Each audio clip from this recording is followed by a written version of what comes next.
En tant qu'un être humain, il y aura toujours des moments où on ne se sent pas très bien. Sur le chemin de la vie, nous traverserons des moments de doute, de solitude, de déception, de dépression, des échecs.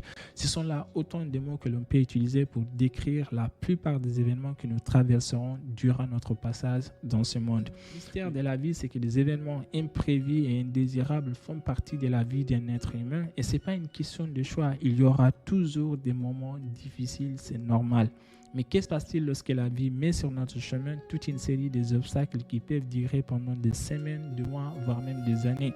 Nous sommes très nombreux à dire que nous sommes dans une difficulté, que nous sommes coincés, que nous en avons marre ou que nous sommes contrariés et admettre que nous ne voulons plus que les choses soient ainsi pour toujours. Mais généralement, lorsqu'on se retrouve dans une situation difficile, on ne sait plus quoi faire pour s'en sortir. Le problème, c'est que lorsqu'on se laisse contrôler par les circonstances, alors on n'aura ni l'énergie ni la motivation pour améliorer les choses et il sera très difficile de trouver les idées et les ressources nécessaires pour s'en sortir. Voici donc 3 attitudes à développer pour faire face aux moments difficiles. La toute première attitude, c'est le courage. La plupart d'entre nous ont peur des défis. On essaie souvent de trouver des raccourcis pour éviter d'affronter les challenges. Nous voulons simplement prendre des chemins de moindre résistance. Mais il arrive des moments où nous devons tous individuellement faire face à nos peurs les plus profondes.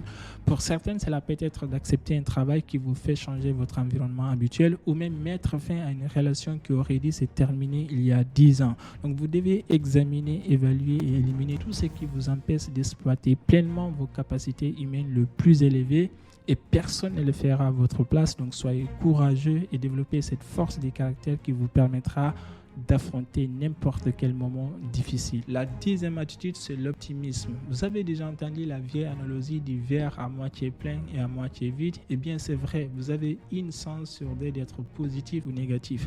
De quel côté vous trouvez-vous la plupart du temps? Les pensées négatives peuvent être une habitude très difficile à perdre, mais la bonne nouvelle, c'est qu'il est possible de remplacer. Commencez tout simplement par apporter des petits changements dans votre quotidien. Donc, modifiez votre langage et parlez de manière positive, agissez positivement, remplacez votre dialogue intérieur négatif par des affirmations positives que vous pouvez coller sur votre miroir ou sur votre écran de téléphone. Donc, cultivez cette attitude de l'optimisme et vous commencerez à penser de manière positive sans même vous rendre compte.